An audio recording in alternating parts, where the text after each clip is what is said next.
बिस्मिल्लाहिर्रहमानिर्रहीम। हमने midst term से पहले काफ़ी लेक्चर पढ़े। रिसर्च क्या होता है उसके बारे में पढ़ा। रिसर्च के एथिक्स क्या हैं, गुड क्वालिटीज ऑफ रिसर्च क्या हैं, और आपकी डोमेन से स्पेसिफिक एग्जांपल से रिलेटेड भी पढ़ा, जनरल भी पढ़ा। आज हम पढ़ेंगे कि ऑब्जेक्टिव्स ऑफ रिसर्च क्या हो सकते हैं। ठीक है। सबसे पहली तो बात यह है कि ऑब्जेक्टिव हम कहते हैं हमारा वो कौन सा विजन है जिस पे हम काम करना चाह रहे हैं, हमारा क्या गोल है जिसको लेके हम आगे चलना चाह रहे हैं, किस मकसद पे हम काम करना चाह रहे हैं। तो उसको हम कहते हैं रिसर्च के ऑब्जेक्टिव्स। जब हम थीसिस लिख रहे हैं या रिसर्च प्रपोजल लिख रहे हैं, हमारा जो रिसर्च है उसका जो स्टार्ट है वो क्या होता है, वो मैंने आपको बताया था। हम कोई भी रिसर्च अगर करना चाहते हैं तो हमारा जो सबसे इनिशियल स्टेप होता है वो होता है लिटरेचर पढ़ना। लिटरेचर को हम पढ़ते हैं, उसके थ्रू हम ये स्टडी करते हैं कि हमसे पहले लोग हमारी डोमेन में क्या क्या काम कर चुके हैं, और उनके काम में कहाँ कहाँ पे गैप्स हैं जो कि रह गए हैं, और हम उन गैप्स को फिल कर सकते हैं। उनके अंदर मजीद बेहतरी या मजीद मॉडिफिकेशंस लेकर आ सकते हैं। तो हम उन पॉइंट्स को इकट्ठा करते हैं जिन पे हम मजीद मॉडिफिकेशंस या इनोवेशंस लेकर आ सकते हैं। उन गोल्स को हम जब एक जगह पे लिखते हैं तो उसको हम कहते हैं कि हम इस चीज़ पे काम करना चाहते हैं। हम कोई ऐसी डिवाइस बनाना चाहते हैं जो कि विजन को बेहतर बना सके, या हम कोई ऐसी स्ट्रेटजी लेकर आना चाहते हैं जिसके थ्रू हम अपनी सोसाइटी में किसी डिजीज को क्योर कर सकें, या हम कोई ड्रग डिजाइन कर सकें, या हम कोई ऐसी डिवाइस या ऐसा इंस्ट्रूमेंट लेकर आ सकें जो कि हमारी हेल्थ केयर को इम्प्रूव कर सके, किसी भी हेल्थ इशू से रिलेटेड। तो या किसी भी एक टॉपिक को लेके जब हम उस पे कहते हैं कि हम इन इन मकासद पे काम करना चाहते हैं, हमारी जो रिसर्च है ये हमारे गोल होंगे, हम इसमें ये अचीव करना चाहते हैं, तो वो हमारी रिसर्च के ऑब्जेक्टिव्स होते हैं। तो जो हमारे ऑब्जेक्टिव्स होते हैं वो उनको स्पेसिफिक होना चाहिए। ठीक है। जब हम किसी डिग्री के लिए रिसर्च कर रहे होते हैं तो हम जिन ऑब्जेक्टिव्स पे काम करते हैं वो ऑब्जेक्टिव्स हमारे डोमेन स्पेसिफिक होने चाहिए। ऐसा नहीं हो कि कोई स्टूडेंट है जो कि भी इन साइंसेज में डिग्री लेना चाह रहा है, लेकिन जो जिस ऑब्जेक्टिव पे वो रिसर्च करना चाह रहा है वो मैथ्स की हो या फिजिक्स की हो, नहीं। अगर वीएन साइंसेज का स्टूडेंट है तो वो वीएन से ही रिलेटेड ऑब्जेक्टिव को, स्पेसिफिक ऑब्जेक्टिव को लेकर आगे चले तो ही उसको वीएन साइंसेज की डिग्री मिल सकती है। दूसरी बात ये, उसके जो ऑब्जेक्टिव्स हैं वो क्लियर होने चाहिए। आपसे पहले क्या क्या लोग क्या क्या काम कर चुके हैं, वो गैप्स जो हैं उनमें कहाँ कहाँ पे गैप्स आ रहे हैं, वो चीज़ें क्लियर होनी चाहिए। आपको पता होना चाहिए आप किस चीज़ पे काम करोगे, किस किस मेथड को फॉलो करोगे, क्या क्या रिसोर्सेज आपके पास हैं अवेलेबल, किन को आप यूटिलाइज करोगे। और उन चीज़ों से रिलेटेड आपको आपके ऑब्जेक्टिव भी क्लियर होने चाहिए। आपके ऑब्जेक्टिव जो वो मेजरेबल होने चाहिए। कोई भी आपका ऐसा ऑब्जेक्टिव नहीं होना चाहिए जो कि जिसके अंदर यूज होने वाले सोर्सेज आपकी अप्रोच से बाहर हो। ठीक है। कोई ऐसी डिवाइस आपने यूज करनी है, कोई ऐसा अपरेटस आपने यूज करना है जो कि आपकी कॉस्ट से बाहर है, तो ऐसा ऑब्जेक्टिव आपने नहीं लेने। आप ऐसे ऑब्जेक्टिव पे काम करोगे जो कि आपकी कॉस्ट के अंदर रहते हुए, आपकी टाइम लिमिट के अंदर रहते हुए जिसको आप अचीव कर सको। तो वही ऑब्जेक्टिव्स हमारी रिसर्च की बेस्ट ऑब्जेक्टिव्स हो सकते हैं। जो हमारे ऑब्जेक्टिव होते हैं वही हमें बेसिकली वो प्लान देते हैं कि हम किस चीज़ पे रिसर्च करेंगे और कैसे कैसे रिसर्च करेंगे, हमारे पास क्या क्या रिजल्ट्स आ सकते हैं, और वो रिजल्ट्स जो हम लेकर आएंगे वो हमारी सोसाइटी को कहाँ कहाँ पे फायदा दे सकते हैं। यही जो ऑब्जेक्टिव्स होते हैं यही डिफाइन करते हैं हमारी रिसर्च को, यही बताते हैं कि हमें क्या फाइंड आउट करना है, क्या चीज़ प्रूव करनी है, हमें कैसे कैसे प्रूव करनी है, कैसे अपनी सोसाइटी के अंदर डिफरेंट इश्यूज को इम्प्रूव करना है, अपनी सोसाइटी को डायरेक्शंस देनी है। पूरी की पूरी रिसर्च अब तक क्या कहाँ तक हो चुकी है, फर्दर उसमें क्या क्या इम्प्लीमेंटेशन, फर्दर क्या क्या चीज़ें मजीद चाहिए। तो उन चीज़ों पे रिसर्च में फर्दर प्रोग्रेस के लिए जो पूरा हमें एक वर्क प्लान देती है वो हमारी रिसर्च के ऑब्जेक्टिव्स ही होते हैं। ठीक है। तो जो ऑब्जेक्टिव को हम लिखते हैं तो हम कैसे लिखते हैं, चाहे हम थीसिस में लिख रहे हैं चाहे हम पब्लिकेशन के लिए अपने पेपर पे लिख रहे हैं, तो जब हम ऑब्जेक्टिव को लिखते हैं तो वो बहुत डिटेल में नहीं लिखते। जस्ट एक लाइन में हम एक टू द पॉइंट कंसाइज सी स्टेटमेंट दे देते हैं कि ये हमारे काम का ऑब्जेक्टिव है, और उसका जो स्टार्ट हम लेते हैं वो टू से लेते हैं। ठीक है। To evaluate the accuracy of digital x-ray in detecting bone fractures, या to reduce the radiation exposure by optimising imaging parameters. तो ये हमारे जो ऑब्जेक्टिव होंगे इसको हम टू से स्टार्ट करेंगे, बहुत डिटेल्स में नहीं जाएंगे, बहुत एक्सप्लेनेशन में नहीं जाएंगे, इंतहाई टू द पॉइंट चीज हम ऑब्जेक्टिव में मेंशन करते हैं। ठीक है। तो हमारा जो स्ट्रक्चर होगा, फाइनली क्या हो गया कि हमारा जो स्ट्रक्चर होगा जब हम रिसर्च के दौरान राइट कर रहे होते हैं, रिसर्च की राइटिंग में ऑब्जेक्टिव्स को लिखते हैं, तो जो हमारा हम ऑब्जेक्टिव लिख रहे हैं वो लॉजिकल होना चाहिए, क्लियर होना चाहिए। उसका जो स्ट्रक्चर है वो ये बता रहा हो कि हम क्या करेंगे, वाई क्यों करेंगे, हाउ कैसे करेंगे, and how we will achieve our goal, हम अपने गोल को अचीव किस तरीके से करेंगे। तो ये सारी चीज़ें हम अपने ऑब्जेक्टिव्स में लिखते हैं। और जो हमारा जो ऑब्जेक्टिव होता है उसका स्टार्ट जो है वो एक्शन वर्ब से होता है। To determine, to analyse, to evaluate, to compare या टू एक्सेस या टू आइडेंटिफाई वगैरह से होता है। ठीक है। और इसके अलावा पहली एग्जांपल हमारे पास ये है कि हम क्या कर रहे हैं और किस मकसद के लिए करें। To evaluate image quality of CT scan using low radiation doses. या इसके अलावा हम वो फोकस बता रहे होते हैं कि हम जिस उसमें मेंशन करते हैं कि हम किस मेथड को यूज करेंगे, किस टेक्निक को यूज करेंगे। तो हम उसमें ये भी मेंशन कर सकते हैं बाय यूजिंग सिटी स्कैन, या टू यूज सिटी स्कैन। और मतलब अपनी डिवाइस वगैरह जो भी मेथड या टेक्निक है उसको भी मेंशन कर सकते हैं। ठीक है। इसके अलावा हम अपने ऑब्जेक्टिव में आइडेंटिफाई करेंगे उस पॉपुलेशन को जहाँ से हम डेटा लेना चाह रहे हैं या जहाँ से हम सैंपल लेना चाह रहे हैं। अगर हम रावलपिंडी के किसी एरिया पे काम करना चाह रहे हैं तो हम रावलपिंडी को मेंशन करेंगे। अगर हम इस्लामाबाद के एरिया पे ले रहे हैं तो हम उसको भी अपने ऑब्जेक्टिव में मेंशन कर सकते हैं। लेकिन ऑब्जेक्टिव हमारा जनरल होना चाहिए। अगर हम कहते हैं कि हम केपी से जो है डायबिटीज़ के पेशेंट कलेक्ट करेंगे, तो ये एक तो फिर हम पाबंद हैं कि केपी के मुख्तलिफ सिटीज से हम डेटा कलेक्ट करने के पाबंद हैं। ठीक है। उसकी निस्बत अगर हम कहते हैं कि हम इस्लामाबाद से लेंगे, तो फिर हम इस्लामाबाद, अगर हमने ऑब्जेक्टिव में इस्लामाबाद मेंशन कर लिया तो हमारा जो सैंपल होगा, जो हमारी पॉपुलेशन होगी वो इस्लामाबाद की ही होनी चाहिए। हम उससे बाहर की पॉपुलेशन का सैंपल नहीं ले सकते। ठीक है। तो अपनी रिसर्च में जितना जनरल हो उतना जनरल पुट करना चाहिए, ना कि खुद को। फॉर एग्जांपल आप मेंशन कर देते हो कि मैंने डायबिटीज़ के पेशेंट लेने हैं G9 सेक्टर से। ठीक है। और G9 सेक्टर में आपको कोई डायबिटीज का पेशेंट मिला ही नहीं, तो फिर आपका वो ऑब्जेक्टिव जो आपने लिखा है आप उसको फुलफिल नहीं कर सकते हो। At the end of the degree आपके पास डेटा कलेक्ट ही नहीं होगा, तो आपका टाइम जो है वो ज़ाया होगा। तो इससे बेहतर है कि आप G9 या किसी स्पेसिफिक एरिया जहाँ पे आपको पेशेंट ना मिलने की चांसेस हो उसको स्पेसिफाई करने के बजाय अगर आप जनरल लेके चलो, आपको कि मैं पाकिस्तान के रीजन में, या आप जनरली लेके चलो कि मैं अ, पंजाब के रीजन में, तो फिर आपके पास पंजाब के रीजन के मुख्तलिफ एरियाज के पेशेंट आ जाएंगे कि आप पंजाब के मुख्तलिफ एरिया के पेशेंट से डेटा कलेक्ट करके चलो। अगर एक इलाके से आपको नहीं मिल रहे, आप दूसरे इलाके पे शिफ्ट हो जाओ, वहां से नहीं मिल रहे आप तीसरे पे। तो आपको जो आपके ऑब्जेक्टिव्स हैं उनको जनरली लेके चलना चाहिए। फॉर एग्जाम्पल आप अपने ऑब्जेक्टिव में ये मेंशन करते हो कि मैं सिटी स्कैन मशीन को यूज़ करूंगा, और आपको सिटी स्कैन की मशीन के रिजल्ट्स नहीं मिल रहे, तो वो आप फिर एट द एंड आप परेशान हो जाओगे कि आपको जो आपने मेंशन किया था उसके मुताबिक रिजल्ट नहीं मिल रहे। उसकी नस्बत अगर आप जनरल ये लिखो कि मैं फलां डायग्नोस्टिक प्रोसीजर को डिफरेंट स्ट्रेटेजी को प्रॉपर मेंशन ना करो, तो फिर आप वही रिजल्ट जो हैं वो डिफरेंट डायग्नोस्टिक प्रोसीजर से भी लेकर आ सकते हो।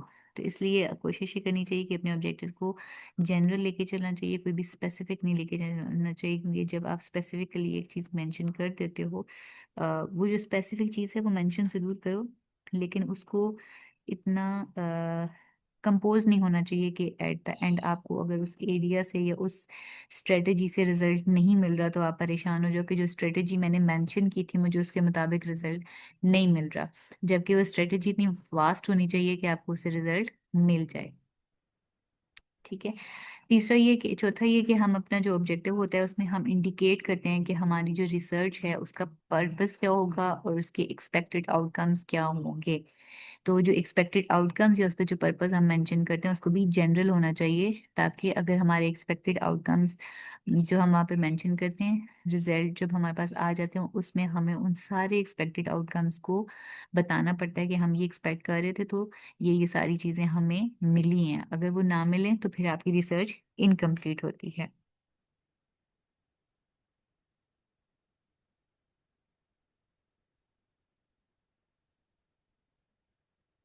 ठीक है। अच्छा, हम एग्जाम्पल में देखते हैं कि अगर हम ये कंपेयर करना चाह रहे हैं कि गाल स्टोन की डायग्नोस्टिक के लिए हम एक्सरेज और अल्ट्रासाउंड दोनों की जो एक्यूरेसी है उसको आपस में कंपेयर करना चाह रहे हैं। तो ये भी एक वास्ट वो है, ठीक है। इसमें हम एक्सरेज को रिजल्ट्स को और अल्ट्रासाउंड के रिजल्ट्स को आपस में कंपैरिजन कर सकते हैं, ठीक है।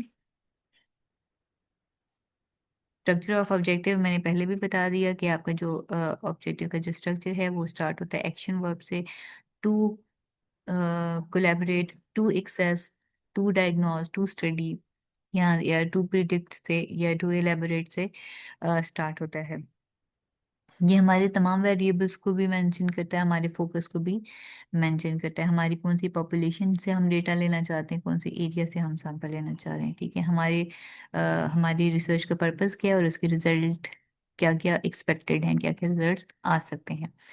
जिन ऑब्जेक्टिव्स पे हम काम करें, ये बात बहुत ज़्यादा ज़रूरी है कि हम जिन ऑब्जेक्टिव्स पे काम कर रहे हैं हमसे पहले कोई भी इंसान उस पे काम ना कुछ कर चुका हुआ। फॉर एग्जांपल हम कार्लस्टोन की ही डायग्नोस्टिक पे काम कर रहे हैं, तो अगर हमसे पहले कार्लस्टोन के डायग्नोस्टिक पे काम हो चुका हुआ है, तो अब हम भी अगर उस पर काम करें तो उसका कोई फायदा नहीं है, वो डुप्लीकेशन आ रही है, वो प्लेगरिज्म आ रहा है। हम किसी के पहले से किए हुए काम को उठा के कॉपी पेस्ट नहीं कर सकते, किसी के पहले से बनाए हुए रिजल्ट्स को फर्दर उन पे काम उन्हीं रिजल्ट्स को दोबारा से जो है हम उन्हीं पे दोबारा से काम नहीं कर सकते, क्योंकि उस पे दोबारा से काम करने का फायदा नहीं है। तो तीसरी इंपॉर्टेंट बात ये कि हमसे पहले जो कोई काम कर चुका है हम किसी के काम को अपने नाम पे पब्लिश भी नहीं कर सकते, ठीक है। तो किसी के किए हुए काम को रिपीट करने का कोई फायदा नहीं होता, जो दूसरों ने ऑलरेडी कर लिया हुआ है तो उसके पे काम दोबारा करने का कोई वैलिड रीजन नहीं है। तो इस वजह से हम उन पे ऐसे ऑब्जेक्टिव्स नहीं पिक कर सकते जिस पे ऑलरेडी काम हुआ हुआ है, ठीक है। तो हमें नए मेथड्स की तरफ जाना पड़ेगा, हमें नए ऑब्जेक्टिव्स की तरफ जाना पड़ेगा। हमें फॉर एग्जाम्पल गाल स्टोन को ही डायग्नोस करने के लिए हमसे पहले किसी ने सीटी स्कैन के थ्रू, अगर अल्ट्रासाउंड के थ्रू किया हुआ है और अल्ट्रासाउंड के थ्रू किया हुआ है, लेकिन एक्सरे के थ्रू हमें लगता है कि ज़्यादा बेहतर रिजल्ट आ सकते हैं, तो अल्ट्रासाउंड पे गालस्टोन को अल्ट्रासाउंड के थ्रू अगर डायग्नोस किया जा चुका है, एक्सरे के थ्रू नहीं किया गया, तो फिर आप गालस्टोन को ही डायग्नोस करने के लिए एक्सरे को यूज़ कर सकते हो। लेकिन अगर आपसे पहले एक्सरेज पे भी काम हो चुका है, अल्ट्रासाउंड पे भी काम हो चुका है, तो अगेन आप इन दोनों पे काम नहीं कर सकते। अलबत्ता आप उसके आपस में कंपैरिजन पे काम कर सकते हो। अगर तो आपसे पहले किसी ने कंपैरिजन पे काम नहीं किया हुआ, तो फिर आप कंपेयर कर सकते हो कि हमसे पहले अल्ट्रासाउंड पे भी काम हुआ हुआ है, एक्सरेज पे भी काम हुआ हुआ है, लेकिन हम कंपेयर करते हैं कि इन दोनों में से बेहतर रिजल्ट्स कौन दे सकता है। तो अगर किसी ने इस कंपैरिजन पे आपसे पहले काम नहीं किया हुआ, तो उस सूरत में आप इस पे भी काम कर सकते हो। लेकिन आप किसी के किए हुए काम को रिपीट नहीं कर सकते हो। आपको अपने नया नया ऑब्जेक्टिव बनाना पड़ेगा, नई आइडियाज के साथ नई फाइंडिंग्स को लेकर आना पड़ेगा, तो ही आपकी रिसर्च जो है वो अथेंटिक होगी। जब हम किसी के ऑलरेडी किए हुए काम को दोबारा से कर रहे होते हैं तो हम अपने मनी जाया कर रहे होते हैं, वो अननेसेसरी चीज़ है, हम अपनी एफर्ट जाया कर रहे हैं, अपने टाइम जाया कर रहे हैं। जिस पे ऑलरेडी काम हो चुका हुआ है तो उसको उस पर अपनी एफर्ट, मनी और टाइम को जाया करने की कोई ज़रूरत नहीं बनती है, कोई वजह ही नहीं बनती है, ठीक। अलबत्ता हमसे पहले किए हुए काम का जो लिटरेचर है हम उसको पढ़ना चाहिए, उसको अंडरस्टैंड करना चाहिए, ताकि हम उसमें से गैप्स को स्टडी कर सकें कि हमसे पहले किन किन चीज़ों पे काम हो चुका है और किन किन चीज़ों पे मजीद मॉडिफिकेशन की ज़रूरत है। तो उनको हमें स्टडी करना चाहिए और दूसरों के काम को कॉपी पेस्ट नहीं करना चाहिए, ये एथिकल रूल्स के खिलाफ है, ठीक है।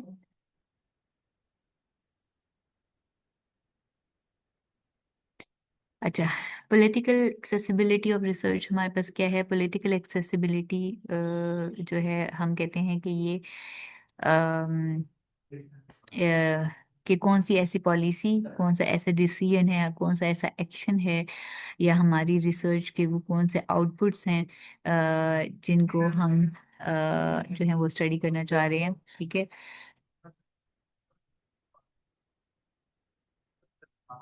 जो हमारी रिसर्च होगी,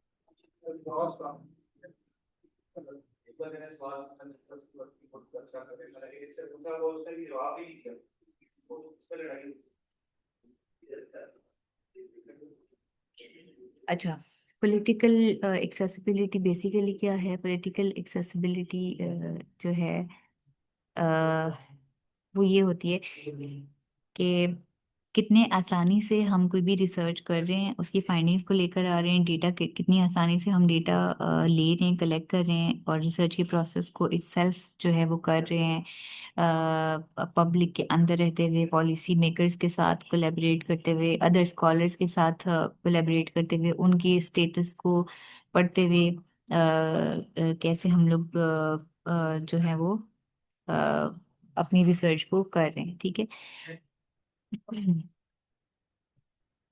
और हमारी जो रिसर्च है वो हमारी पब्लिक को कितना फायदा दे रही है, और हमारा डेटा कितना ज्यादा, हम अपनी रिसर्च को, अपने डेटा को कितना लोगों के साथ शेयर कर रहे हैं, और लोग हमारी रिसर्च से फायदा उठा रहे हैं, ठीक है। और हम अपनी रिसर्च को कितना ज्यादा प्रमोट कर रहे हैं, लोगों के लिए कितना हेल्पफुल लेकर आ रहे हैं, ठीक है। तो ये चीजें हमारे पास आ जाती हैं पॉलिटिकल एक्सेसिबिलिटी के अंदर, ठीक है।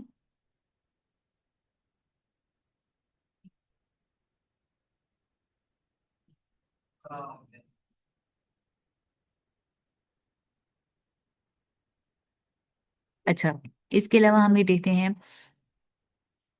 कि जो हमारी रिसर्च है वो हम किस तरह एक इदारे के साथ रहते हुए अपनी रिसर्च को कर रहे हैं। और जो हमारी रिसर्च है उस पर एक प्रॉपर गवर्नेंस होती है हमारे अपनी यूनिवर्सिटी की, जिसके से के साथ हम एफिलिएटेड हैं। इसके अलावा HEC हो गई। तो ये सारी हमारी कोई भी रिसर्च प्रपोजल है, इसको प्रॉपर अप्रूव किया जाता है कि वो हमारी सोसाइटी को कितना फायदा दे सकती है, हमारी सोसाइटी के अंदर कितना सक्सेसफुली इम्प्लीमेंट किया जा सकता है। ये पूरा प्रोसेस इस सबको मैनेज करने के लिए, सस्टेन करने के लिए प्रॉपर इंस्टीट्यूट्स होते हैं जो कि मिल के काम करें। एक स्टूडेंट है, वो एक प्रपोजल, एक आइडिया लेके जाता है अपने सुपरवाइजर को, सुपरवाइजर के साथ कनेक्ट करता है, वो उस चीज़ को अप्रूव करते हैं, वो यूनिवर्सिटी के अंदर प्रॉपर मुख्तलिफ पर्सन जो हैं, उसके प्रॉपर कमेटी होती है जो उसको अप्रूव करती है। देन वो HEC उसको अप्रूव करती है, देन पब्लिकेशन के लिए जर्नल्स उसको अप्रूव करते हैं, तो तब जाके वो प्रॉपर चीज़ एक जस्टिफाई होती है कि ये एक अच्छा टॉपिक है, एक अच्छी रिसर्च है, एक अच्छा ऑब्जेक्टिव है जो कि हमारी सोसाइटी को फायदा दे सकता है। तो किस तरीके से हमारा जो रिसर्च प्रपोजल है वो किस तरीके से हमारी सस्टेनेबिलिटी क्रिएट करे हमारे एनवायरनमेंट में, ये सब जो है रिसर्च की पॉलिटिकल एक्सेसिबिलिटी के अंदर आता है। और ये चीजें किससे रिलेट कर रही हैं? हेल्थ, ह्यूमन की हेल्थ से रिलेट कर रही हैं, ठीक है।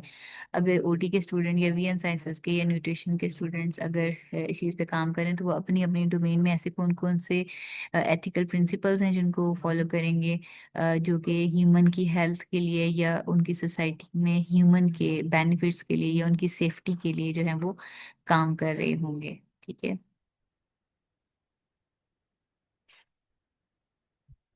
तो हमें किसी ऐसी हमें एक प्रॉपर वे में काम करना होता है। हमारी रिसर्च ऐसी नहीं होनी चाहिए जो कि हमारी ह्यूमन हेल्थ केयर के खिलाफ हो, ह्यूमन के बेनिफिट्स के खिलाफ हो, अनएथिकल, ठीक है।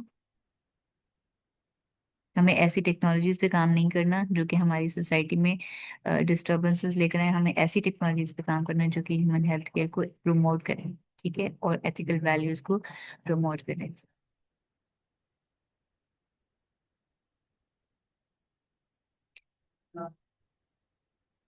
ठीक है। और ऐसे सर्जिकल आउटकम्स पे हमें काम करना चाहिए जो कि ह्यूमन की वेल बीइंग के लिए काम कर रही हो। एविडेंस बेस्ड रिसर्च होनी चाहिए, ठीक है। लो कॉस्ट में अपने इम्प्रूव्ड सोर्सेज के अंदर रहते हुए रिसर्च होनी चाहिए। पॉलिसी मेकर जो है वो इसको अप्रूव करें, ह्यूमन की हेल्थ के लिए बेनिफिशियल हो।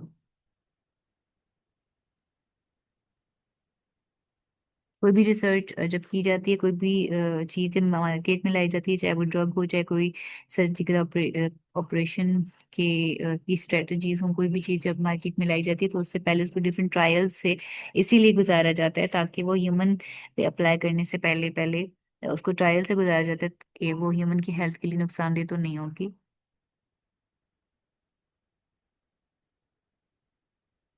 तो ये हमारे पास आ जाता है पॉलिटिकल एस्पेक्ट, जिसमें हम उन चैलेंजेस को फेस करते हैं कि हमने रिसर्च भी करनी है, अपनी सोसाइटी की इम्प्रूवमेंट के लिए करनी है। प्रॉपर उस पर चेक एंड बैलेंस होता है कि जिस चीज़ पे हम रिसर्च करें, जो फाइनल चीज़ लेकर आ रहे हैं वो ह्यूमन हेल्थ केयर के अगेंस्ट नहीं हो, वो प्रॉपर साइंटिस्ट जो हैं वो मिलकर उस पर काम कर रहे हों और कनेक्ट कर रहे हों, कोलेबरेट कर रहे हों। फाइनली एक स्ट्रॉन्ग किस्म की रिसर्च जो है ह्यूमन बेनिफिट्स के लिए मार्केट में आए, अंडर द एडमिनिस्ट्रेशन प्रायोरिटीज। ठीक है, तो ये था हमारा आज का लेक्चर। नेक्स्ट हम बाद में पढ़ेंगे।